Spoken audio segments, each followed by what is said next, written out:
Boa noite, pessoal. Boa noite a todos. A paz do Senhor Jesus. Eu estou muito feliz de estar com vocês mais um domingo.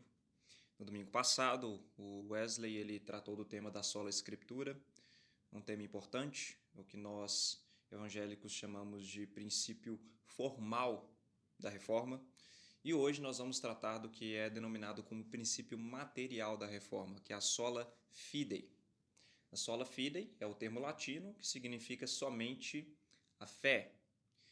E esse tema é um tema essencial que deve ser resgatado por toda a igreja evangélica. Não é um tema periférico, não é um tema que a gente pode ter discordâncias em relação a ele, porque é um dos basilares, é um dos fundamentos da igreja evangélica ou de uma igreja que se diz de confissão evangélica. Por que esse tema é tão essencial para nós? Porque é um tema que lida diretamente com a salvação do ser humano. Esse é o ponto-chave das Escrituras.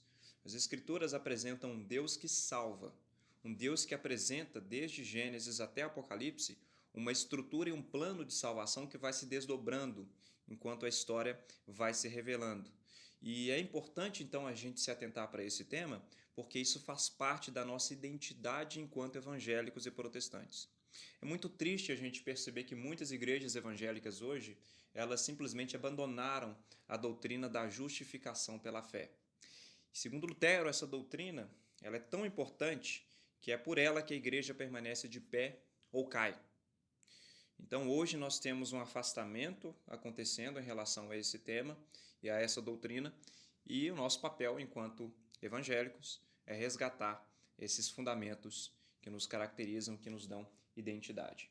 E nós acreditamos que são fundamentos essenciais e bíblicos. A minha tarefa aqui nessa noite, então, é explicar a vocês o que essa doutrina significa, porque nós cremos nela com base nas Escrituras Sagradas. Mas, antes de tudo, eu preciso remontar aqui um debate antigo, mas importante, que tem a ver com a caracterização das doutrinas católicas em relação às doutrinas evangélicas. Porque o termo protestante é um termo que denota um protesto. E a gente precisa aprender sobre o que nós protestamos. Nós protestamos contra o quê? Contra o que os reformadores protestaram, contra o que eles se levantaram. E então nós precisamos caracterizar as doutrinas essenciais que eles rejeitaram. E depois, é claro, a gente fundamentar por que eles rejeitaram essas doutrinas com base nas Escrituras. Porque, como vocês viram na semana passada, somente as Escrituras têm poder normativo supremo sobre todos e sobre cada um de nós. É claro que nós aceitamos outras autoridades, autoridades eclesiásticas, por exemplo, mas todas elas são subservientes à regra da Escritura, como vocês aprenderam muito bem com Wesley na semana passada. Então eu tenho 3 passos aqui a fazer com vocês nessa noite. O primeiro deles é caracterizar como os católicos romanos entendem a economia da salvação. Como eles entendem e como eles respondem à seguinte pergunta: como eu posso ser salvo? Como eu posso ser justificado diante de Deus? Então, como eles entendem isso? E depois que nós entendermos como eles entendem esse processo, nós então iremos para a parte 2 do meu discurso, onde nós vamos tratar dos fundamentos evangélicos em resposta a essa mesma pergunta. E aqui a gente vai perceber um contraste muito grande como os evangélicos entendem o processo, na verdade o evento de salvação, em relação aos católicos que eles protestaram no fim da Idade Média.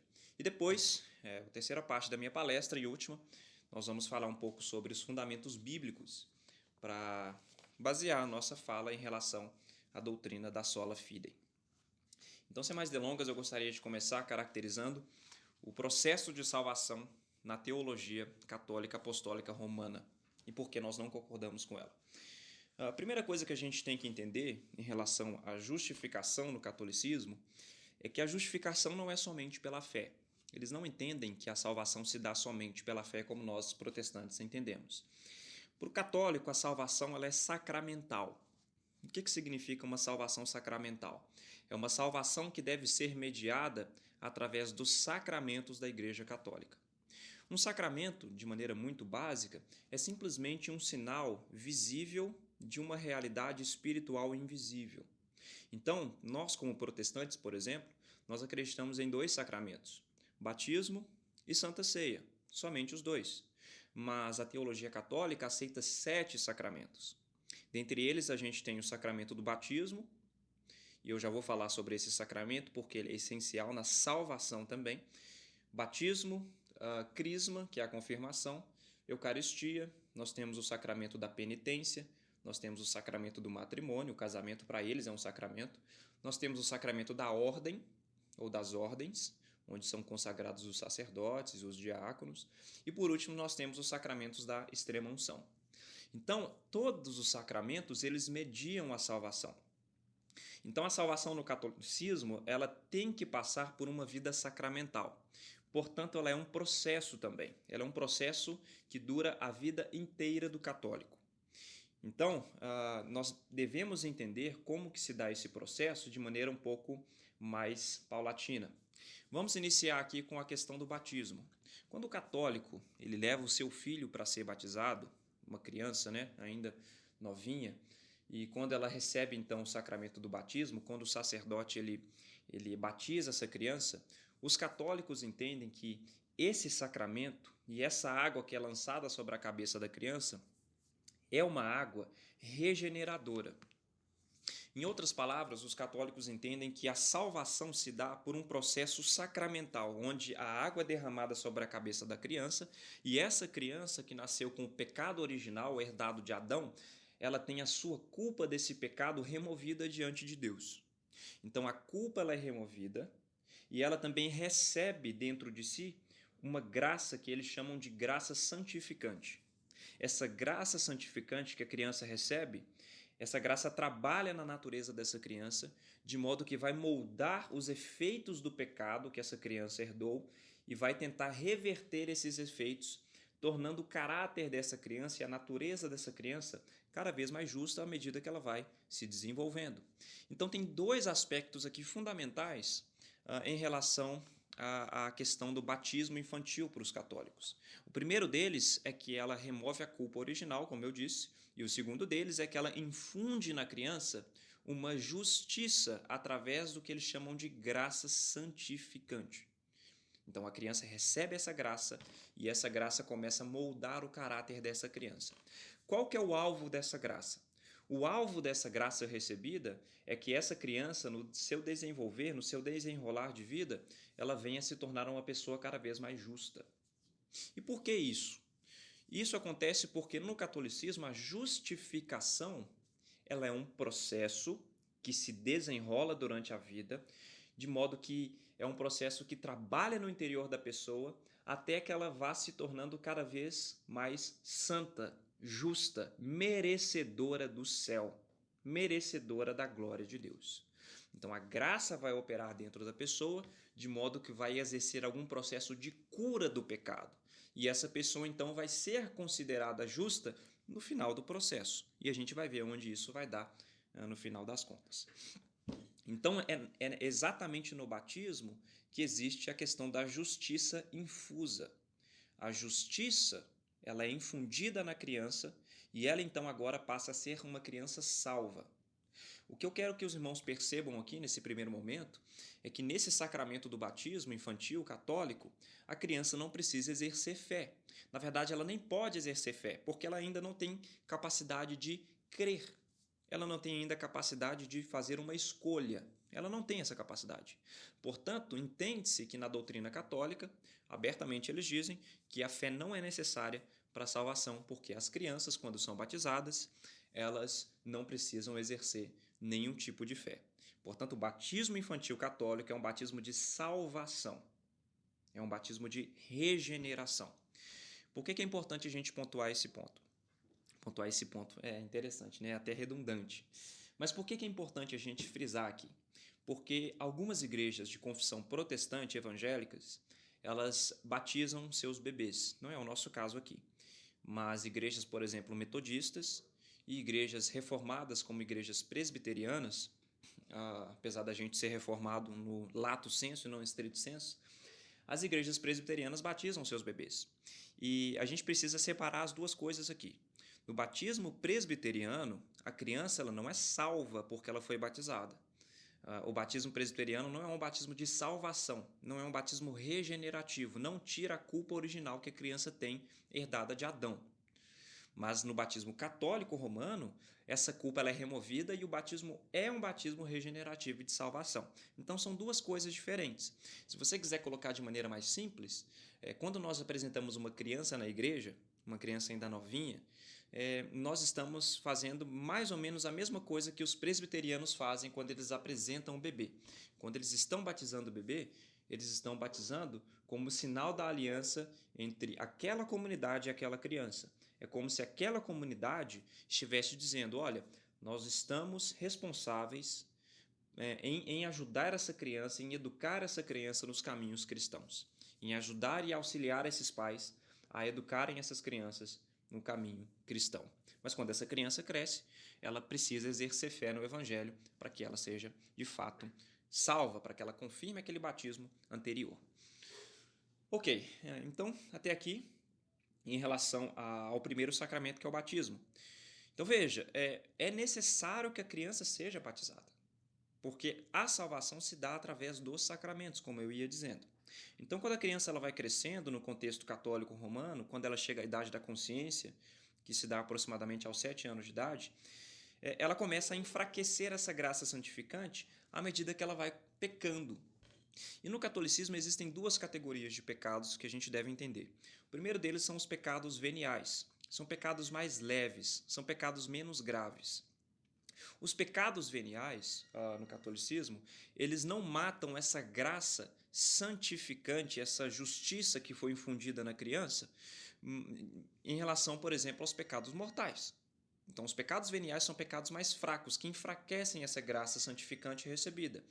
No caso dos pecados mortais, se a pessoa for cometendo pecados mortais, se ela cometer um pecado mortal, essa graça santificante que está dentro dela, que ela recebeu no batismo, ela é então morta, né? O pecado mortal mata essa graça santificante. E aqui há um problema, então, uma ruptura. Porque no catolicismo, quando essa graça santificante ela é morta por um pecado mortal cometido, esse indivíduo, então, imediatamente ele perde a sua salvação. É assim que acontece. E quando ele perde essa graça santificante porque ele pecou um pecado mortal, o que ele tem que fazer? Então é simples, ele tem que fazer o sacramento da penitência. Então ele tem que entrar em contrição, ele tem que fazer oração, ele tem que se arrepender, e aí ele vai se direcionar até um sacerdote, fazer a sua confissão desse pecado mortal que ele cometeu, e o sacerdote, como disse o Wesley na semana passada, que é o Vicaris Filii Dei, o representante de Deus na terra, vai então absolver em nome de Deus esse indivíduo dos seus pecados. Ele vai perdoar esses pecados. E uma vez que esses pecados foram perdoados, essa pessoa pode então voltar a participar da vida sacramental. Ela pode então participar da ceia do Senhor, da Eucaristia católica, mas somente se ela fizer penitência. Isso é muito problemático quando os reformadores, fazendo somente um parênteses aqui, eles pegaram a tradução grega do Novo Testamento, e que tinha acabado de sair, né, em 1516, quando o Erasmo de Roterdã ele fez a primeira tradução do grego.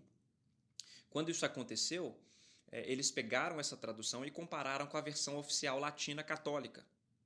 E quando eles foram ler em Mateus capítulo 3, por exemplo, quando João Batista fala assim, arrependei-vos, na tradução latina católica estava penitenciai-vos.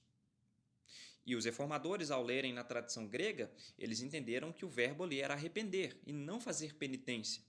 Então, o que fica subtendido aqui?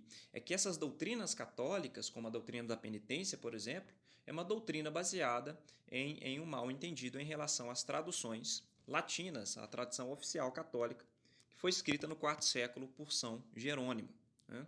Então, os reformadores entenderam que eles estavam equivocados em basear essa doutrina dos sacramentos em uma tradução errada e equivocada. Então, eles voltaram ao grego, que é a versão original do Novo Testamento, e aí eles retiraram esse entulho todo de doutrinas católicas equivocadas, né? Enfim, então, pessoal, o que acontece então? Então, no contexto católico, não sei se vocês já estão percebendo isso, ela depende de você estar conectado à Igreja Católica. Inclusive, alguns teólogos católicos chamam a Igreja Católica de um grande sacramento, porque é através desses sacramentos que o católico ele pode sempre estar abastecendo a sua graça santificante que ele recebeu no batismo. Se você pensar em uma analogia, a gente pode falar o seguinte: o pecado é como se fosse uma doença para o católico. É como se o pecado fosse algo que enfraquece o ser humano. Então, quando ele é batizado, ele recebe uma cápsula de remédio que vai curar a natureza daquela pessoa.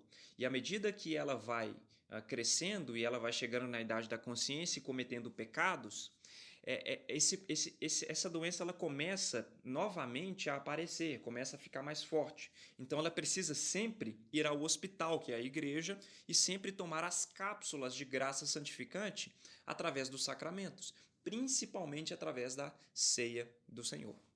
Então essa graça ela vai aumentando dentro do católico e ele tem que segurar essa graça dentro dele, de modo que ele não pode perder ela cometendo pecados mortais.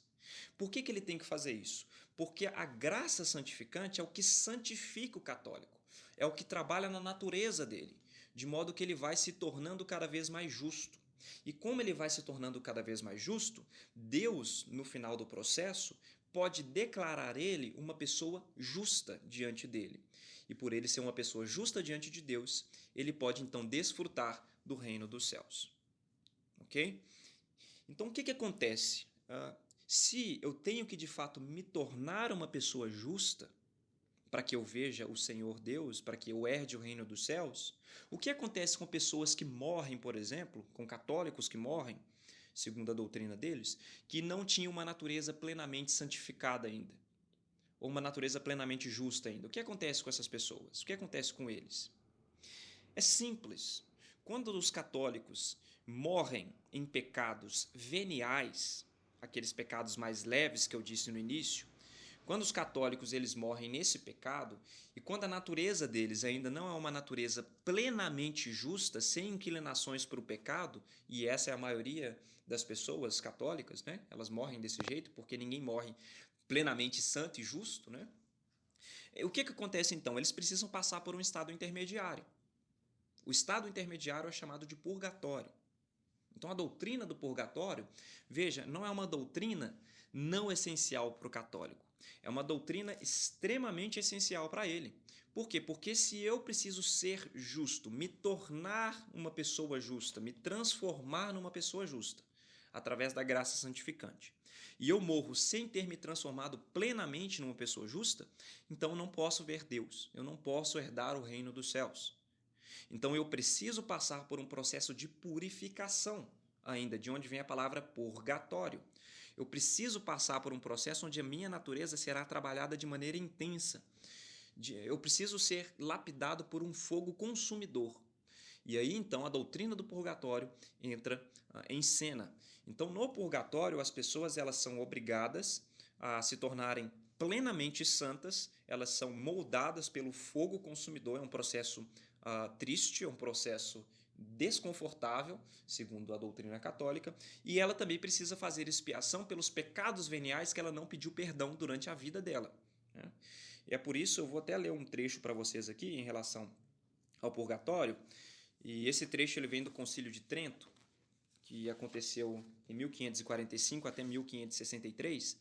O Concílio de Trento foi um concílio da Igreja Católica contra a Reforma Protestante. Tá? E eles dizem o seguinte, no cânon 30 do Concílio de Trento: se alguém disser que todo pecador arrependido, que recebeu a graça da justificação, tem de tal modo perdoada a ofensa e desfeita e abolida a obrigação à pena eterna, e que não lhe fica obrigação alguma de pena temporal a pagar, seja nesse mundo, seja no vindouro, no purgatório, antes que lhe possam ser abertas as portas dos reinos dos céus, seja anátema. E eu fecho aspas aqui. Então, segundo os católicos, é amaldiçoado todo aquele que diz que o indivíduo que é justificado pela fé, como no caso dos protestantes, não tem mais nada a pagar nessa vida e nem na outra no purgatório. Por quê? Porque para eles é necessário passar pelo purgatório. Tá? É necessário passar pelo purgatório, porque eu preciso completar a minha natureza, que ainda tem elementos de injustiça, até que ela se torne inteiramente justa e eu possa então subir para o reino dos céus. Na época de Lutero, existia um homem chamado Johann Tetzel, e esse homem ele vendia, ele montava suas barraquinhas em cada cidade e ele vendia as suas indulgências. E nessas indulgências que eram vendidas por Johann Tetzel, que era um sacerdote católico, e ele cantava uma musiquinha, tinha um jingle lá, que ele cantava para vender essas indulgências para o povo, para que eles então comprassem essas indulgências para o perdão dos pecados que eles ainda iriam cometer no futuro. Então Tetzel ele dizia o seguinte, olha, toda vez que uma moeda cai no fundo do cofre, uma alma do purgatório ao paraíso sobe. Então veja, é uma musiquinha, é igual o carro do ovo aqui pra gente, né? A gente tem aqui o carro do ovo, o carro da vassoura. No caso, no século XVI, o Tetzel ele tinha o carro da indulgência. E ele cantava essa musiquinha e as pessoas vinham comprar essas indulgências da mão do Tetzel. Isso revoltou Lutero profundamente, porque Lutero já entendia o processo de salvação pela justificação pela fé, somente pela fé, e que nós não podemos comprar a salvação, nós não podemos comprar os perdões dos nossos pecados. Né? E tem até uma anedota sobre o Tetzel, de um indivíduo que comprou vários perdões de pecado dele e pecados futuros que esse indivíduo ainda ia cometer. E Tetzel vendeu para esse indivíduo. E depois que acabou de vender as indulgências no final do dia, o Tetzel ele pegou todas o seu dinheiro, né, colocou num box e saiu, né, para ir para casa.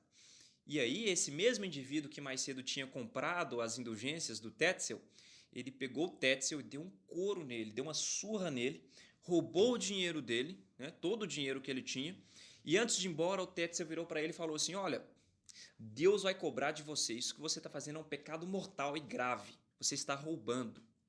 E aí esse indivíduo simplesmente virou para o Tetzel e falou, olha, não tem problema, eu já comprei o meu perdão hoje de manhã na sua mão. Então esse pecado que eu acabei de cometer já foi perdoado. Né? Veja as contradições aí da época da Reforma.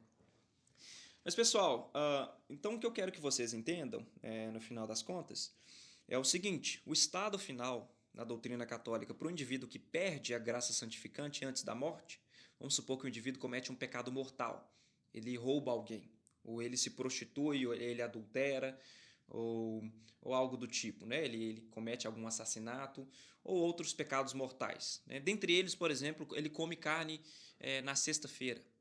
Ele come carne na sexta-feira, e eu não sei se os irmãos sabem, muitos católicos também não sabem disso, mas de acordo com o Código Canônico 1252, comer carne na sexta-feira, qualquer tipo de carne na sexta-feira, em toda sexta-feira do ano, para a doutrina católica é pecado mortal.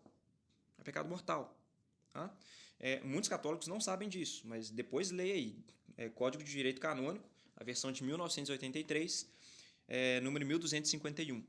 Tá? Então, comer carne na sexta-feira, toda sexta-feira do ano, é pecado mortal para o católico. As pessoas estão comendo carne e indo para o inferno, segundo a doutrina católica, porque estão cometendo pecado mortal. Mas o ponto é que um indivíduo que morre após ter cometido um pecado mortal não confessado, que não passou pela penitência e pela contrição, ele não tem possibilidade de ir para o purgatório, mesmo que ele tenha sido católico a vida inteira. Se ele foi católico 60 anos, e quando ele fez 61 anos, ele cometeu um pecado mortal e não deu tempo dele se arrepender, dele fazer penitência, ele vai direto para o inferno, não tem possibilidade de salvação. Por quê? Porque ele matou a graça santificante que estava dentro dele. Então ele não vai para o purgatório, só vão para o purgatório pessoas católicas que morreram em pecados veniais. Elas vão para o purgatório. As pessoas que morreram em pecado mortal, elas perdem a salvação no catolicismo. Portanto, na doutrina católica, a justificação, a salvação do ser humano, que é apresentada por eles, ela tem que ser mediada pelos sacramentos. Você tem sempre que abastecer essa graça santificante que você recebeu no batismo, você tem sempre que encher essa graça e você tem que manter essa graça dentro de você. Você não pode perder ela, não. Se você perder essa graça, você tem um perigo de ir para o inferno. Então, ela é um processo que dura desde o batismo, no caso dos infantes, o batismo infantil, até a extrema unção, que é o último sacramento dado para os indivíduos católicos que estão doentes. Eles são ungidos para a morte. Então é um processo que dura a vida inteira. E a justificação é tornar a pessoa, é transformar o católico em uma pessoa de fato justa. E se preciso for, e no caso é a maioria dos católicos, essa pessoa precisa passar ainda por um estado intermediário, porque ela ainda não se tornou uma pessoa plenamente justa. A natureza dela ainda tem inclinações para o pecado, ela precisa ser purificada e ela precisa também expiar os pecados veniais. Ou seja, né, parece que o sacrifício de Cristo na cruz ele não é suficiente para expiar os pecados de uma vez por todas. A pessoa tem que pagar esses pecados, ela tem que pagar uma pena temporal, como eu li aqui no cânon 30 do Concílio de Trento, e ela tem que sofrer no purgatório por causa dos pecados veniais dela cometidos, né? O que é muito complicado. Então é um processo de vida que se estende desde o nascimento até a morte. E um indivíduo que não foi regenerado pelo batismo, Mateus, um indivíduo que não é católico, não recebeu aí a graça santificante, né, a justiça infundida no batismo, esse indivíduo não tem possibilidade de salvação. Uma doutrina católica oficial é que somente a Igreja Católica salva. Só há salvação na Igreja Católica Apostólica Romana. Não existe salvação fora da Igreja. Por quê? Porque os sacramentos estão aonde? Os sacramentos estão de posse da Igreja Católica. Então, para que você seja salvo, você tem que passar por eles. Você tem que sempre estar abastecido nos sacramentos. É como se a igreja fosse um posto de gasolina e você fosse o carro, né? E o carro vai acabando a gasolina. Na hora que acaba a gasolina, você tem que ir onde? Você tem que ir no posto. Receber o combustível, que é a graça santificante. Tá? Então, a salvação é sacramental no catolicismo. Ela é sacramentalista. Ela precisa e ela é mediada pelos sacramentos. Ok, não vou ficar muito falando aqui da doutrina católica, porque eu acho que isso já é suficiente. Lembrando que a ideia aqui não é denegrir os católicos, não é fazer nada disso, mas simplesmente fazer um estudo comparativo, para que você, enquanto protestante, entenda as diferenças e as marcas essenciais em relação à doutrina católica, a doutrina a qual os reformadores se levantaram no século XVI e de fato, repudiaram alguns elementos dela. Tá? Ok, pessoal. Então, se você não for batizado no catolicismo, lembrando, né, você não tem possibilidade de salvação. Se uma criança no catolicismo ela morre antes de receber o batismo regenerativo, ela não vai para o inferno, mas ela também não vai para o céu. Ela vai para um local chamado de limbus infantus. É um estado natural de felicidade, segundo os católicos, onde essa criança fica lá. Flutuando lá, né, no limbus infantus.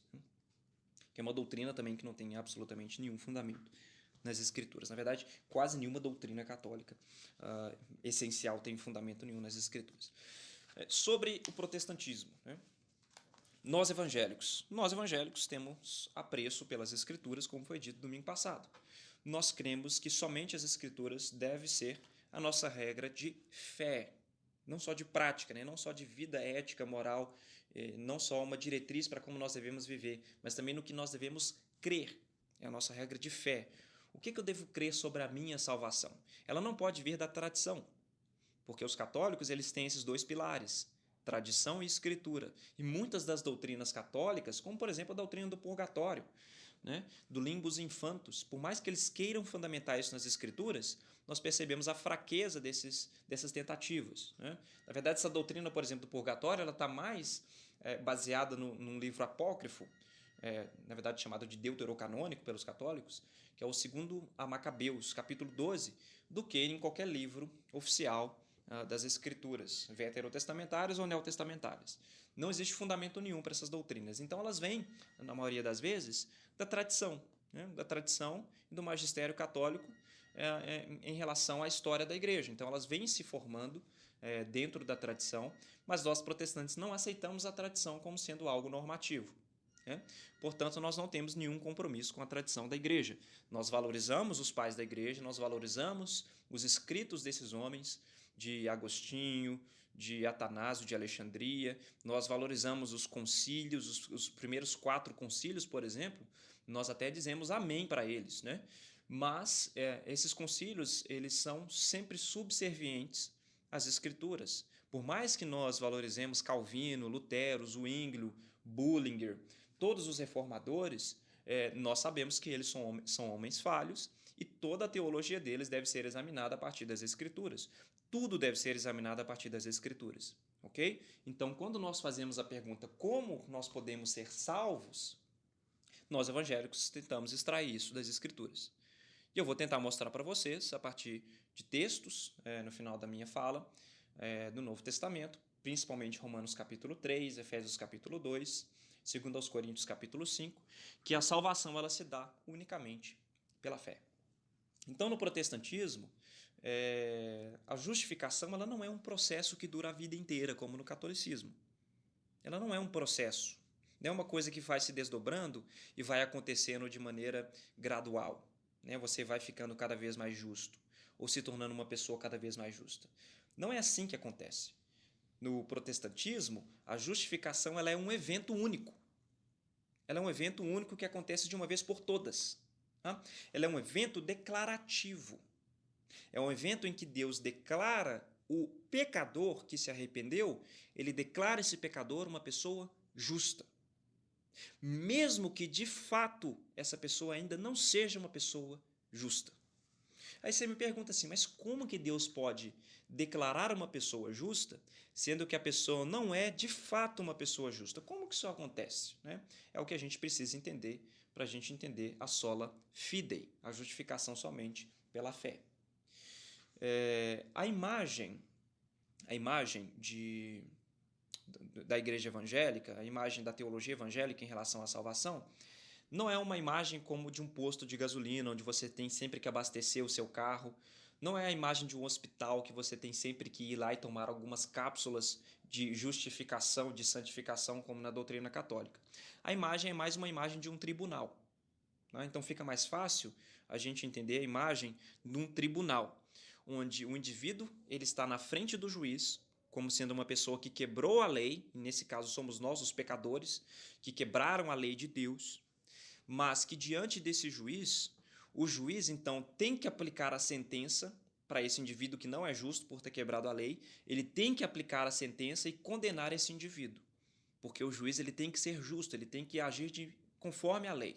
E a lei prescreve que o indivíduo que é injusto, que é criminoso, ele precisa então pagar pelos seus crimes. Por isso que o Novo Testamento fala que o salário do pecado, aquilo que nós recebemos por ter pecado a vida inteira, quebrado o mandamento de Deus, é a morte e morte eterna. Então, diante desse juiz, a pergunta é: como que eu posso ser declarado inocentado, sendo que eu sou criminoso? Como que esse juiz pode me declarar inocentado? E aqui entra, então, a morte de Cristo, a morte expiatória do Senhor Jesus Cristo. O que a morte expiatória do Senhor Jesus Cristo fez? A gente precisa perguntar isso. Ela fez duas coisas principais. A primeira coisa que ela fez é que Cristo tomou sobre si os nossos delitos. Esse criminoso que cometeu crimes a vida inteira e quebrou a lei de Deus, esses crimes cometidos precisam ser pagos. O juiz não pode falar o seguinte: olha, levanta daí e vai embora, porque eu sou um homem bom. Porque, por mais que ele seja bom em falar isso, ele ainda seria injusto. Então, ele precisa manter a sua natureza amorosa e a sua natureza justa ao mesmo tempo. Ele precisa manter esses dois atributos. Então, ele tem que pagar. O criminoso tem que pagar pelo seu crime, mas o juiz não quer que esse criminoso seja condenado, porque ele ama esse criminoso. Então, o que ele faz? Ele desce da sua posição e fala: eu vou pagar no seu lugar. Eu vou pagar no seu lugar por todos os seus crimes. Foi exatamente isso que Cristo fez. Então, o Pai enviou o seu Filho, o Filho eterno, e o Filho, na cruz do Calvário, ele não merecia estar naquele estado de humilhação, naquele estado de ser esmagado pelos nossos pecados, mas naquele estado ele foi feito pecado no nosso lugar. É o que diz o texto de 2 Coríntios capítulo 5. Naquele estado em que Cristo está na cruz, sendo crucificado, sendo morto e moído, ele está pagando os nossos pecados, que são nossos pecados que deveriam ser pagos por nós. É como se Cristo tomasse sobre si todas as nossas culpas, os nossos delitos, e naquela cruz, a ira de Deus que deveria cair sobre nós, caiu sobre ele. Então existe o processo expiatório ali. Os nossos pecados foram de uma vez por todas expiados. Foram de uma vez por todas pagos. Foram quitados. Então veja, eu removi a culpa daquele indivíduo, daquele criminoso. É como se o juiz tivesse pago a fiança daquele criminoso. E ele pagou porque ele quis, porque ele ama aquele criminoso. Ele não tinha obrigação de fazer isso. Foi isso que Cristo fez por nós. Nós estávamos diante do Pai, nós seríamos julgados por sua lei, mas Cristo nos amou tanto que ele desceu e pagou no nosso lugar o nosso pecado. Esse é o processo que a gente chama de processo expiatório. Uma coisa, então, é remover os pecados. Outra coisa é me tornar uma pessoa justa.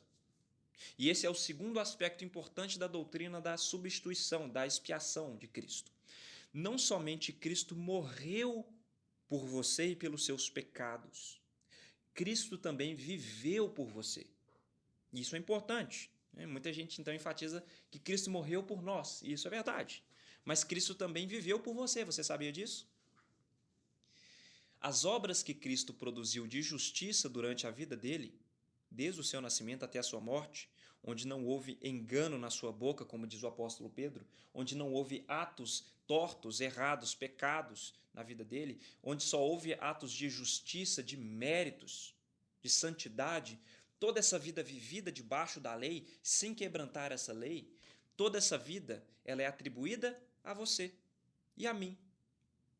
E os meus atos de injustiça são atribuídos a ele na cruz. Então, o Spurgeon ele tem uma frase interessante. O Spurgeon é um pregador inglês do fim do século XIX. Ele tem uma frase interessante onde ele fala o seguinte: olha, você só pode ficar diante de Deus como Cristo porque Cristo ficou diante de Deus como você. Veja, existe um processo de substituição aqui. As obras de justiça de Cristo, que não quebrantou a lei, que foi um homem justo durante a vida inteira, são atribuídas a você. E os seus pecados vividos na vida inteira são atribuídos a Cristo na cruz. É por isso que o apóstolo Paulo fala em Gálatas 3:10. Ele se fez maldição por nós, no nosso lugar. Ele se fez maldição no nosso lugar. Para quê? Para que nós fôssemos feitos bênção de Deus. Justos diante de Deus. Então, a troca, a substituição, ela ocorre aqui no momento da expiação. Então, Cristo pagou os meus pecados de uma vez por todas. Não só os pecados que eu cometi até o meu momento de conversão, mas todos os pecados que eu ainda vou cometer. O sacrifício dele cobre toda a minha existência, toda a minha vida. E a pergunta agora é: como eu posso me apropriar desse sacrifício? Como eu posso agora me apropriar dos méritos que Cristo conseguiu para mim durante a sua vida? Como eu posso me apropriar e conseguir toda essa justificação, esse pagamento pelos meus pecados? Como eu posso agarrar isso? E aí entra a doutrina da sola fide. Você pode fazer isso unicamente pela fé. Pela fé que você faz isso. Quando você crê. Então, o indivíduo que é salvo, ele lança mão desses méritos que Cristo conseguiu para ele mediante a fé, que por sua vez é dom de Deus. A fé é um dom, é um presente que Deus dá. Então, o que é ter fé? Ter fé é quando você tem o seu coração quebrantado diante da pregação do Evangelho, porque o texto de Romanos diz assim que a fé ela vem pelo ouvir e ouvir a palavra de Deus. Então, quando o indivíduo ouve a palavra de Deus e o coração dele é quebrantado pelo Espírito Santo e os olhos dele são abertos, então Deus lhe concede a fé e ele crê que Jesus de fato é o Senhor e aquele pelo qual ele foi moído pelos seus pecados, moído pelas suas transgressões. E ele entende, então, pela fé, que ele deve confiar no sacrifício expiatório de Jesus Cristo. Cristo é aquele que pagou, que resolveu o meu problema com Deus. Eu não poderia me relacionar com Deus. Eu estava sendo injusto diante de Deus. Eu merecia a ira de Deus. Mas, agora, através do sacrifício de Cristo, todo o meu pecado, de uma vez por todas, nesse momento em que eu criei, em que eu tive fé, foi pago. A minha culpa foi removida. E eu fui considerado justo, inocente, declarado por Deus inocente, por causa dos méritos de Cristo. Isso é justificação pela fé. Veja, isso dura quanto tempo? A vida inteira? É claro que não. Isso é o evento da sua conversão. Se você se lembrar aí da sua conversão, você vai se lembrar então que foi nesse momento em que Deus olhou para você e falou, ele creu, então ele é justo. Aí você me pergunta, mas Mateus, como assim? Eu não sou justo ainda, eu ainda cometo pecados, né? Eu ainda cometo pecados, eu ainda cometo deslizes, eu ainda quebro a lei de Deus, eu ainda às vezes não amo o meu próximo, como eu deveria amar o meu próximo, por exemplo. Né? Então eu ainda não sou justo. Como é que Deus me declara justo? Ele te declara justo não porque você é de fato justo, mas porque Cristo foi justo no seu lugar. E mais do que isso, Lutero dizia, e essa é uma frase interessante dele, que vai ficar mais clara para a gente entender essa justificação, ele dizia que nós somos simul justus et peccator, em latim. O que significa isso? Simul justus et peccator. Significa que nós somos simultaneamente, ao mesmo tempo, justos e pecadores. Como assim? Nós somos justos por direito. Nós somos justos por direito. Deus nos declara justos a partir da justiça conseguida por Cristo. Então, quando ele olha para você, ele não está vendo você de fato. Ele está vendo você através dos méritos de Cristo. Então, os méritos de Cristo e a justiça de Cristo, ela é atribuída na sua conta. Então, veja, por direito nós somos justos. Mas e de fato? Será que nós somos ainda pessoas que não pecam? Não, nós não somos pessoas ainda que não pecam, nós somos ainda pecadores. Mas nós não somos pecadores como o mundo é pecador, né? Sem consciência nenhuma, vivendo em rebeldia intensa contra Deus dia e noite. Não, a gente ainda é pecador no sentido de que ainda quebrantamos a lei. Nós não somos plenamente justos, 100% justos. E uma pessoa que é 99,9% justa, mas quebranta 0,1% da lei de Deus, Deus a considera pecadora. Deus a considera pecadora, porque um indivíduo que quebra um pedaço da lei, quebranta toda a lei. É assim que Deus olha o ser humano. Mas então, nós somos justos por causa do direito que nós recebemos a partir do mérito de Cristo, mas nós ainda cometemos deslizes. E em relação a esses deslizes, o que Deus faz? Deus nos fornece o seu Espírito Santo para que nós então entremos em processo de santificação. E aqui vai uma diferença fundamental entre a doutrina católica e a doutrina protestante. Na doutrina católica, não existe diferença entre justificação e santificação. Um indivíduo que está sendo justificado, ele está sendo santificado. Por isso eles gostam da expressão obras de justiça. A salvação opera obras de justiça no indivíduo. Ela é um processo interior. Enquanto o indivíduo vai se tornando justo, ele vai se santificando, ele vai se salvando. Agora, já na doutrina protestante, nós não cremos que justificação seja a mesma coisa que santificação. Justificação é quando eu creio no Evangelho e eu então sou salvo. Não pelos meus méritos, mas pelos méritos de Cristo. Sem obra nenhuma, sem ter feito nada. Porque Cristo fez tudo.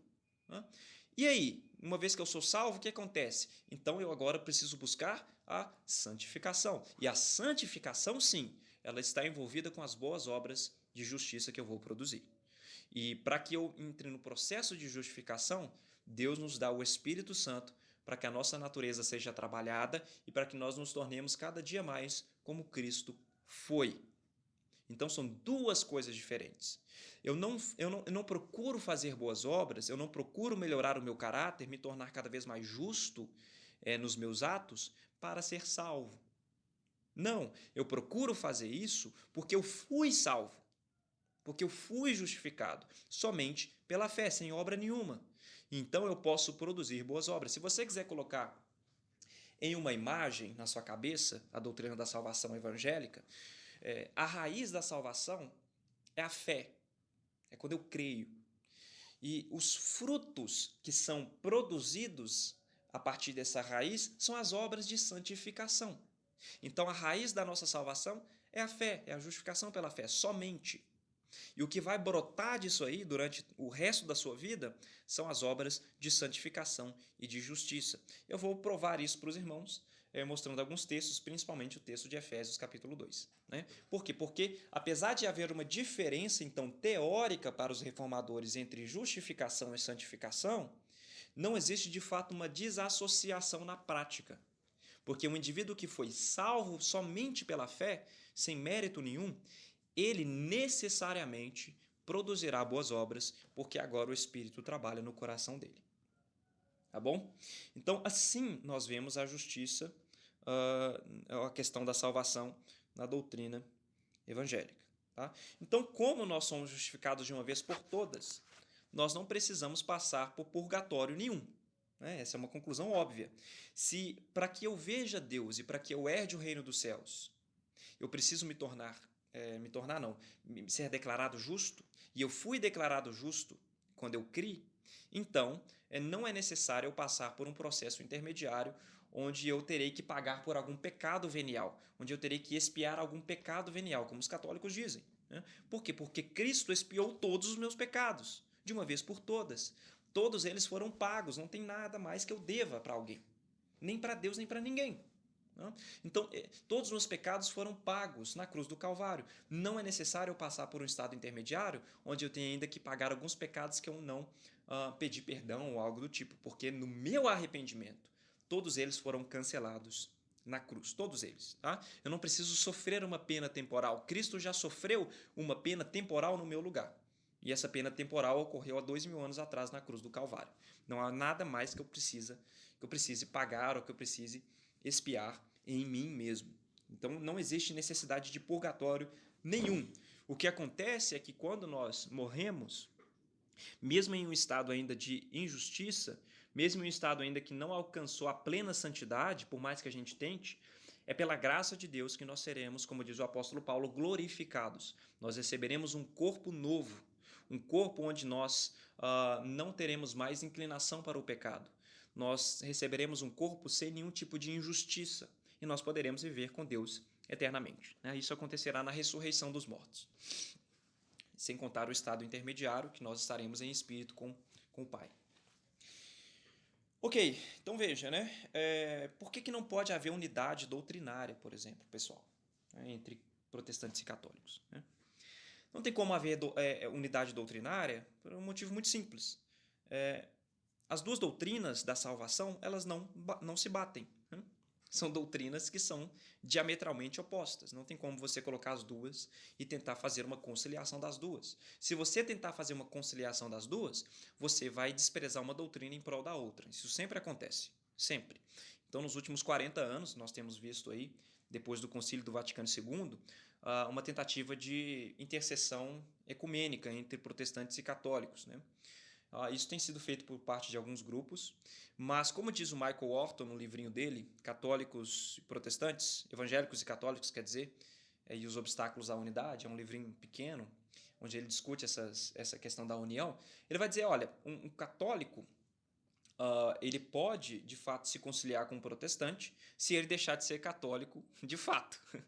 Ou vice-versa, né? O protestante ele pode se conciliar com o católico, mas só se ele deixar de ser protestante. Porque as duas doutrinas elas não se batem. Né? As doutrinas católicas, como eu disse, elas são fundamentadas muito na tradição. Os evangélicos eles entendem que tem que ter fundamento bíblico. Se não tiver fundamento bíblico, não tem como a gente abrir mão do que a gente crê. Então veja, os próprios católicos eles entendem que não tem como você ter uma comunhão doutrinária e conceder a essas doutrinas protestantes algum tipo de valor. Né? Veja aqui no cânon 24 do Concílio de Trento, que foi um concílio, como eu disse, que se reuniu para discutir e assinalar termos contra a reforma protestante. Sobre a justificação pela fé, eles falam o seguinte: se alguém disser que a justiça recebida não se conserva, tampouco aumenta diante de Deus pelas boas obras, mas que essas obras são somente frutos e sinais da justificação que se alcançou, que é o que a gente acabou de falar da imagem da árvore, né? Mas não a causa do aumento da justiça, seja anátema. Então veja, os católicos eles consideram os protestantes anátemas, malditos, porque eles creem que as obras de justiça elas são simplesmente sinais da pessoa que foi salva e não a raiz da salvação. Então os católicos entendem, e o Concílio de Trento entende que nós somos amaldiçoados. Na verdade, eles nos amaldiçoam porque nós cremos na sola fide. Né? Então você aí que fica tentando fazer conciliação com a doutrina católica, é bom você abrir seu olho, né? Porque você é amaldiçoado por eles. Agora o interessante é que as escrituras, né, em Gálatas capítulo 1, no verso 8, diz assim que qualquer que pregar outro evangelho, além do que vos tenha anunciado, Paulo falando para os Gálatas, seja anátema. Isso Gálatas capítulo 1, verso 8. E Paulo pregava o quê? Paulo pregava, como a gente vai ver, a justificação pela fé. Então ele fala, se alguém pregar outra doutrina que não seja essa, que seja considerado anátema, amaldiçoado. E aí você pode pesar na balança, o que vale mais? Se é a doutrina bíblica, Gálatas capítulo 1, verso 8, se são as escrituras que têm peso normativo, ou se é a tradição que tem poder de amaldiçoar. Você coloca na sua balança aí o que tem mais peso, a tradição, conciliar do Concílio de Trento, ou a doutrina bíblica em Gálatas capítulo 1, verso 8. Qual tem poder de amaldiçoar? Qual delas, né? Enfim, ok, pessoal. Então, dito isso, eu espero que tenha ficado claro as diferenças entre católicos e protestantes no sentido teórico e teológico. Agora, como eu disse, nós não somos indivíduos que cremos simplesmente na tradição protestante. Não. A tradição protestante ela tem que ter amparo nas Escrituras. É por isso que eu gostaria de ler com vocês Romanos, no capítulo 3, para mostrá-los que a nossa salvação ela depende somente da fé. Romanos capítulo 3, do verso 9 ao verso 31. Nós iremos ler juntamente. Abra comigo Romanos capítulo 3, verso 9 ao verso 31. E o texto diz o seguinte. Primeiro, a parte do texto, até o verso 18 e 19, mais ou menos, o texto trata da condição do ser humano. A condição do ser humano. Como que o ser humano é visto diante de Deus antes do processo de salvação. Como que esse ser humano é visto. E depois, do verso 21 em diante, o texto vai tratar acerca da salvação do ser humano. Como que esse ser humano, injusto diante de Deus, pode ser considerado salvo. E aqui vocês verão claramente a doutrina da sola fide, da justificação, da salvação somente pela fé. Então veja aí no verso 9, o texto diz o seguinte. Pois que somos nós mais excelentes? De maneira nenhuma. Pois já dantes demonstramos que tanto judeus como gregos, todos estão debaixo do pecado. Então, Paulo já mostrou no capítulo 1, no capítulo 2, que tanto os judeus, que receberam a lei e as promessas de Deus no Antigo Testamento, como também os gregos aqui é uma terminologia que Paulo utiliza para falar dos estrangeiros, os que não são israelitas. Todos eles, inclusive nós, brasileiros, todos, ele vai dizer, estão debaixo do pecado. E ele enfatiza todos aqui no texto. Tá? E ele prossegue no verso 10, como está escrito, não há um justo, nenhum sequer. Não há um justo diante de Deus. Todos nós nascemos como sendo filhos da ira, como diz Efésios capítulo 2. Não existe nenhum ser humano que seja justo diante de Deus. E ele ainda enfatiza utilizando não há nenhum sequer. E aqui ele está citando o Salmo 51 ou 53, se não me falha a memória agora. Não há nenhum justo sequer. Então, Deus olha para a humanidade e não encontra ninguém que não tenha quebrantado a sua lei, porque o sentido de justiça no Antigo Testamento, a palavra hebraica utilizada denota isso, uma adequação à lei. O justo é aquele que se adequa à lei. O injusto é aquele que quebranta a lei. Então, Deus olha para a humanidade e não encontra ninguém, nem o justo sequer. Verso 11 continua dizendo o seguinte, não há ninguém que entenda a Deus. Não há ninguém que busque a Deus. Então, no status ético, não há nenhum justo. No status cognitivo, não há ninguém que entende a Deus. O homem natural não compreende as coisas de Deus, porque lhe parecem loucura. E ele também não pode compreendê-las, porque o pecado distorceu a mente humana, de modo que ele não consegue entender o plano salvífico, ele não consegue entender as coisas espirituais. Esse é o estado do homem diante de Deus, e mais do que isso, não há ninguém que busque a Deus, ele diz aqui na parte B do verso 11. Porque se o ser humano não é justo, se o ser humano ama a mentira, se o ser humano não compreende as coisas de Deus, então a conclusão lógica é que o ser humano não busca a Deus por si só. Ele não tem vontade, o status volitivo do ser humano foi afetado também, ele não tem desejo de buscar a Deus, ele não tem vontade de buscar a Deus. A carne para nada aproveita, esse é o nosso estado. Por isso que Paulo compara o ser humano pecador como um indivíduo morto nos seus pecados e delitos. E no verso 2 ele continua, todos se extraviaram e juntamente se fizeram inúteis. Não há quem faça o bem, não há nenhum sequer. Sua garganta é um sepulcro aberto, com sua língua tratam enganosamente, peçonha de áspides está debaixo dos seus lábios, cuja boca está cheia de maldição e amargura, os seus pés são ligeiros para derramar sangue, em seus caminhos há destruição e miséria, e não conheceram o caminho da paz. Veja, são trechos extraídos do Antigo Testamento muito duros, da forma como o apóstolo Paulo caracteriza o ser humano sem Deus. Às vezes isso pode ser chocante para algumas pessoas aqui, que nunca ouviram sobre essa doutrina que nós chamamos de depravação total, ou incapacidade total. O ser humano, no seu estado de natureza, é assim. Ele é desse jeito. Tá? Verso 18. Não há temor de Deus diante de seus olhos. As pessoas não têm reverência nenhuma por Deus, as pessoas emporcalham o nome de Deus, elas usam o nome de Deus em vão, elas pisam em Deus todos os dias, elas são rebeldes em relação a Ele, como diz Romanos capítulo 8, e não há temor diante dos olhos dessas pessoas. Nós somos assim por natureza, nós nascemos assim porque nós herdamos essa natureza a partir da queda do homem. Verso 19. Ora, nós sabemos que tudo o que a lei diz, aos que estão debaixo da lei, o diz. Veja, tudo que a lei, o quê? Que lei? Lei de Deus. A lei que se revela tanto no Antigo Testamento a partir da Torá, como também a lei para pessoas que nunca ouviram sobre a Torá de Deus, porque elas têm a lei na sua consciência. Todo ser humano sabe da lei de Deus na sua consciência. Isso está no capítulo 2 de Romanos. Tá? Então, todas as pessoas estão debaixo da lei de Deus, porque essa lei está infundida na consciência dessas pessoas, no coração dessas pessoas. E ele diz, olha, tudo o que a lei diz, ela diz para os que estão debaixo da lei. Para que ela diz? Para que toda a boca esteja fechada e todo mundo seja condenável diante de Deus. Então, o indivíduo, quando ele reflete sobre a lei de Deus, ele percebe que ele está em falta com ela, que ele não consegue cumpri-la, que ele quebra essa lei todos os dias. Então Paulo diz, olha, a lei ela é um cala-boca para o ser humano. É para que toda a boca seja fechada diante de Deus, para que você não reclame e chegue diante de Deus e fale o seguinte, olha, você é injusto porque você está me condenando. E Paulo está dizendo aqui, olha, você não pode falar isso, porque pela lei de Deus você tem que calar a sua boca, porque você quebranta ela todos os dias. O ser humano faz isso, essa é a condição dele. Então ela foi dada para que toda a boca seja fechada e todo mundo seja condenável diante de Deus. Todos nós estamos condenados diante de Deus no nosso estado de natureza. Todos. Não escapa ninguém. Verso 20. Por isso, nenhuma carne será justificada diante dele pelas obras da lei. Por quê? Porque pela lei vem o conhecimento do pecado.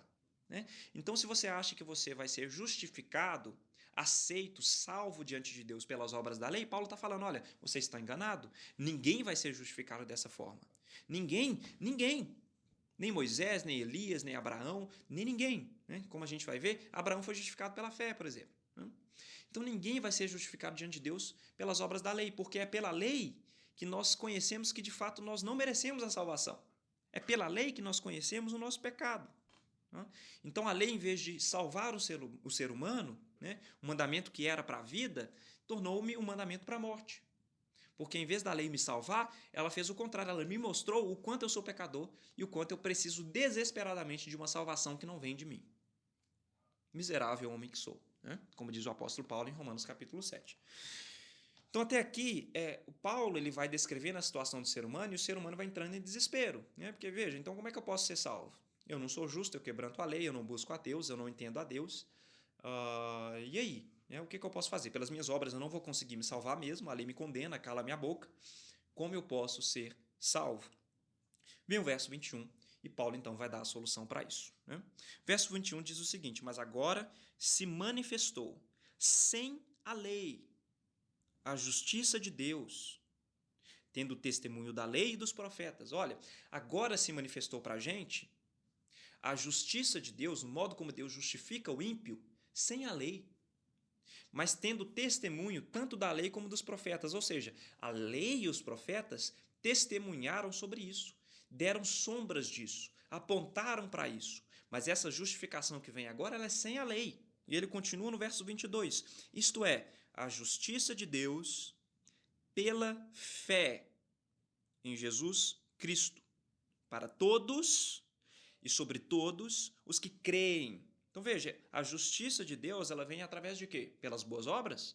Não, ela vem através da fé em Jesus. Para todos e sobre todos os que creem.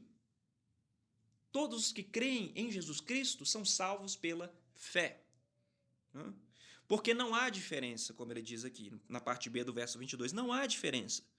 Todos pecaram e destituídos estão da glória de Deus. Então veja, tanto judeus como gregos, Paulo fala, não há diferença. Porque todos eles pecaram, tanto os judeus como os gregos, como os estrangeiros, como nós. Todos nós estamos debaixo da mesma situação diante de Deus, todos. Não importa se você é de uma tribo indígena, do continente africano, não importa. Se você é de uma tribo aborígene australiana, todos estão debaixo da mesma situação diante de Deus. Então, o modo de salvação também é o mesmo. O nosso modo, o nosso status diante de Deus, natural, é o mesmo. E o nosso modo de ser salvo diante de Deus também é o mesmo, não há diferença, Paulo vai dizer aqui. Porque todos pecaram, todos estão destituídos, afastados da glória de Deus, sendo justificados. Como? Gratuitamente, pela sua graça. Veja a redundância aqui de Paulo. Gratuitamente pela sua graça. Ele quer ser repetitivo, porque se é gratuito, é claro que é pela graça. Se é pela graça, é claro que é gratuito. Mas ele quer deixar isso claro. Olha, vocês não pagaram por isso, vocês não podem fazer nada. Vocês são justificados gratuitamente pela sua graça. Através de quê? Através da redenção que há em Cristo Jesus. É através da redenção que há em Cristo Jesus, através da sua crucificação. E ele continua no verso 25, ao qual Deus propôs para propiciação pela fé no seu sangue. Propiciação significa ira satisfeita. Uma ira que satisfaz a Deus. Deus está virado com você, mas agora ele propôs a Cristo como propiciação, de modo que Cristo recebeu a ira de Deus no seu lugar, e agora Deus pode ser propício a se relacionar com você. Propiciação pela fé no seu sangue. É quando nós cremos no sangue de Jesus, que foi vertido por nós, que recebeu a ira de Deus em nosso lugar, é que nós então podemos ser salvos. E ele fala no verso 24, na parte B, para demonstrar a sua justiça pela remissão dos pecados dantes cometidos, sob a paciência de Deus, para a demonstração da sua justiça neste tempo presente, para que ele seja justo e justificador daquele que tem fé em Jesus. Deus não somente é justo, mas ele também é justificador.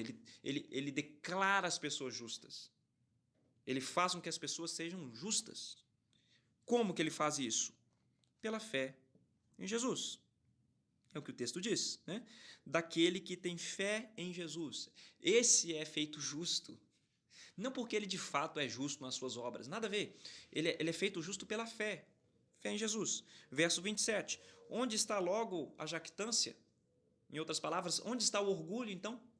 Onde está o orgulho do ser humano nesse processo? Tem como você se orgulhar de ser uma pessoa justa, ser uma pessoa boa, que conseguiu a sua salvação por as suas boas obras? É claro que não. Por isso que Paulo faz essa pergunta. Onde está o orgulho, então? Do que você pode se orgulhar diante desse processo? Você não fez nada. Por isso ele diz, é excluído. Orgulho é excluído. Por qual lei? Lei das obras? É claro que não pode ser pela lei das obras, porque a lei das obras produz orgulho no coração do ser humano. Porque ele acha que pode se salvar cumprindo a lei. Era o caso dos fariseus. Eles achavam que estavam sendo salvos porque eles eram cumpridores da lei. E Paulo fala, olha, o orgulho que é excluído não pela lei das obras, mas pela lei da fé. É por essa lei que é excluído. A mecânica de salvação pela fé, ela destrói o orgulho do ser humano. Ela humilha o ser humano, mostrando ao ser humano que ele não pode se salvar e que ele recebeu essa salvação de graça, através da fé no sangue e sacrifício de Jesus Cristo. O verso 29. Na verdade, verso 28. Concluímos, pois, que o homem é justificado pela fé, sem as obras da lei. Eu vou repetir esse verso aqui. Concluímos, pois, que o homem é justificado pela fé, sem as obras da lei. As obras não entram nesse processo. É somente pela fé que o ser humano é justificado. Na tradução de Lutero, de 1522, alemã, ele colocou lá em alemão o termo somente, né? porque ele queria enfatizar nesse versículo aqui que a salvação é somente pela fé. E ela não depende das obras do ser humano, não depende das suas boas obras praticadas em relação à justiça de Deus. Então ela é somente pela fé e, portanto, a gente conclui que a doutrina da sola fide tem total fundamento nas Escrituras e nós precisamos resgatá-la nos dias de hoje, onde muitas igrejas evangélicas vendem salvação através de lenço ungido, de vassoura ungida, através de você dar o seu dízimo para a igreja, através de você frequentar os cultos. Isso tudo não, né? Lenço ungido não cabe aqui mesmo não, mas você contribuir financeiramente com a sua congregação local, suprindo as necessidades daquela congregação, você participar dos cultos é muito bom, são obras maravilhosas, tá? Mas essas obras fazem parte da santificação, fazem parte do seu desenvolvimento, mas não faz parte da sua salvação. A sua salvação é pela fé somente. Somente. Tá? As boas obras não te salvam. Na verdade, você não produz boas obras para ser salvo. Você produz boas obras porque você foi salvo pela fé somente. Então a gente precisa resgatar isso nos dias de hoje. Verso 29. É porventura Deus somente dos judeus? Não é também dos gentios? Também dos gentios, certamente. Se Deus é um só, que justifica pela fé a circuncisão, no caso os judeus, né? E por meio da fé a incircuncisão, no caso os gentios, nós então anulamos a lei pela fé? A pergunta de Paulo é a seguinte, olha, se todos nós somos salvos somente pela fé, somos justificados somente pela fé, o que a gente faz então com a lei de Deus? A lei que nos manda amar o nosso próximo, amar a Deus sobre todas as coisas. O que a gente faz com essa lei? A gente joga ela fora? Né? A gente joga essa lei no lixo? Né? A pergunta é essa, né? Ele vai dizer que não. Ele vai falar o seguinte, olha, de maneira nenhuma a gente descarta a lei por causa disso. Antes, nós estabelecemos a lei. Veja um movimento interessante que Paulo está fazendo. A lei, no primeiro momento, ela me mostra que eu preciso de salvação porque eu não sou justo. Ela me mostra que ela é tão pesada que eu não consigo carregá-la, que eu sou injusto diante de Deus. Então ela me empurra até Cristo. E quando eu chego em Cristo e recebo a salvação pela fé, Cristo me empurra de volta para a lei e fala, agora você precisa se santificar. Uma vez que você foi salvo, você precisa então tomar a estatura de Cristo, a minha estatura, você precisa ser semelhante a mim. Portanto, mesmo sendo salvo pela fé e justificado pela fé, agora você precisa estabelecer a lei. Esse é o caminho do Evangelho, sempre. Então, nós somos salvos para as boas obras. Eu quero ler somente mais um texto em Efésios, no capítulo 2, que é um texto clássico, no verso 8. Efésios, capítulo 2, verso 8. Paulo diz o seguinte, porque pela graça sois salvos, por meio da fé. Isso não vem de vós, é dom, é presente de Deus. Você é salvo pela graça mediante a fé. A graça é o fundamento da salvação. A fé é um instrumento de apropriação dessa graça. E isso não vem de vós, é dom de Deus, é um presente que Deus nos dá. Verso 9. Não vem das obras. Não vem das obras. Para que ninguém se glorie, para que ninguém se ache, para que ninguém ache que é o bambambam, que conseguiu comprar a salvação pelas obras. Ele fala, a salvação é pela fé e não vem das obras. Tá? Mas aí vem o verso 10. Veja o caminho de novo que eu acabei de explicar. Porque somos feitura sua, criados em Cristo Jesus, para as boas obras. Para as boas obras. Então, mesmo que a minha salvação é de graça pela fé, não depende de obra nenhuma que eu faça, o verso 10 diz assim que Deus preparou obras para que a gente cumprisse depois da nossa salvação. Por isso o texto diz na parte B, as quais Deus preparou para que andéssemos nelas. Você que foi salvo pela fé, Deus preparou boas obras para que você então ande nelas. Porque nós somos feitura sua, criados, em algumas traduções, forjados em Cristo Jesus. É como se Deus nos salvasse pela fé de graça e agora Ele pegasse a nossa natureza e começasse a esmagar essa natureza e enquadrá-la ela na forma que é Jesus Cristo. A forma do ser humano é Jesus Cristo. Nós precisamos nos enquadrar nessa forma, nós somos feitura sua, nós somos forjados em Cristo Jesus. Então, nós precisamos nos tornar parecidos com eles. E isso é o processo de santificação. Então, aqui há uma diferença entre justificação e santificação. Apesar das coisas serem diferentes, esses dois aspectos, os dois aspectos sempre caminham juntos, eles são desassociáveis, você não pode separá-los, tá? Eles são indispensáveis em relação um ao outro. Estão cansados? Veja, essa é a doutrina da justificação pela fé. Nós somos justificados somente pela fé.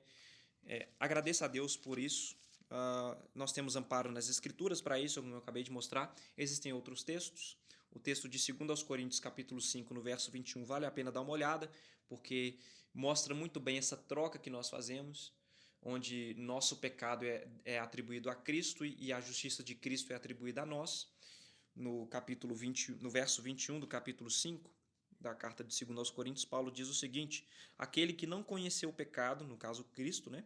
Aquele que não conheceu o pecado se fez pecado por nós. Para quê? Para que nele fôssemos feitos justiça de Deus. Isso é muito interessante. Cristo, que não conheceu o pecado, se fez pecado no nosso lugar. Para quê? Para que nele, em Cristo, fôssemos feitos justiça de Deus. É aquela frase do Spurgeon maravilhosa, né? Você só pode se levantar como se fosse Cristo diante de Deus, com a justiça de Cristo diante de Deus, porque Cristo se levantou como você, pecador, diante dele. Isso é sola fide, isso é justificação somente pela fé. Breves considerações em relação a algumas críticas que são feitas por parte dos católicos em relação à doutrina evangélica da sola fide. Eles vão dizer o seguinte: olha, isso cai na graça barata, né? Se você é salvo somente pela justificação pela fé, então você pode praticar más obras, né, e viver uma vida porca, uma vida pecadora. Mas isso não é verdade, como a gente acabou de ver, porque o justificado ele vai produzir boas obras por causa do processo de santificação que o Espírito vai trabalhar no coração dele. Então, as duas coisas, apesar de serem analiticamente diferentes, na prática elas são grudadas, elas são desassociáveis, tá? Indispensáveis uma em relação à outra. Outra objeção também que a gente vê por aí é aquela que diz que existe uma tensão entre Tiago e Paulo. A carta de Tiago, no capítulo 2, os irmãos devem saber isso. Tiago diz que nós não somos justificados pela fé somente, mas também pelas obras. Ele vai dizer que a fé sem obras é morta, né? Isso é falta de teologia bíblica, né? Os católicos que dizem isso não têm uma teologia bíblica muito sólida. Teologia bíblica é quando a gente estuda a teologia de um autor específico. Então, na teologia bíblica de Paulo, quando Paulo utiliza a palavra justificação, ele está utilizando no sentido forense, no sentido de direito, né? No sentido de tribunal mesmo. Quando Deus declara o ser humano justo. No sentido de Tiago, quando Tiago utiliza a palavra justificação, Tiago está utilizando a palavra no sentido demonstrativo e evidencial. Em outras palavras, é o que demonstra que você, de fato, creu, que você foi salvo pela fé. Você já deve ter feito uma prova onde diz o seguinte, no final da pergunta: justifique a sua resposta. O que significa esse justifique a sua resposta? Significa demonstre, né, que a sua resposta está correta. A sua resposta já está correta, mas você tem que demonstrar ela. Quando o Tiago utiliza a palavra justificação, então, ele está utilizando essa palavra nesse contexto, né, onde você tem que demonstrar que a sua fé é verdadeira. Então, o que justifica, o que demonstra, o que evidencia que você foi salvo de fato pela fé, são as suas boas obras. Então, Tiago não está em tensão com Paulo hora nenhuma. Tiago, na verdade, está dizendo que o indivíduo que fala que tem fé, mas que não tem boas obras, a fé dele é falsa. É a mesma fé dos demônios, que também creem e estremecem, como diz ele. A fé dos demônios não é a fé salvífica, nenhum demônio é salvo, porque acredita que Deus existe, que Cristo morreu no lugar de pecadores, né? Isso não salva os demônios, porque não é uma fé salvífica, aquela fé que confia nesse sacrifício. Os demônios não confiam nesse sacrifício. Então, o que o Tiago está dizendo é que essas boas obras, elas mostram que o indivíduo de fato creu e que a fé dele não é falsa. Mas ele não está dizendo que a salvação não é somente pela fé, no sentido que Paulo está dizendo. Portanto, não existe nenhuma tensão entre esses dois livros. Pessoal, eu acho que é isso, né? Vamos encerrar por aqui para não ficar tão extenso. Eu espero que vocês tenham entendido o que é salvação somente pela fé. Não é um processo, como eu disse, é um evento único, declarativo e extrínseco, né? É Deus do lado de fora que declara que eu sou justo. A justificação não acontece dentro de mim, de fato eu me tornando uma pessoa justa. para ser declarado justo no final do processo, como dizem os católicos romanos. Nós somos declarados justos porque Deus declara que nós somos justos a partir dos méritos de Cristo. E nós iremos nos tornar de fato pessoas justas e santas porque nós seremos glorificados no final do processo pela graça de Jesus Cristo. Nenhum purgatório é requerido, somente o reino dos céus. Tá? Então, existe, claro, uma diferença entre evangélicos no sentido de perda de salvação, entre principalmente reformados e arminianos. Nós não vamos entrar nessa questão aqui, mas eu acho que uma consequência lógica da doutrina da justificação pela fé é que se ela não depende das minhas obras, ela não pode ser perdida. Tá? Senão ela dependeria do meu mérito.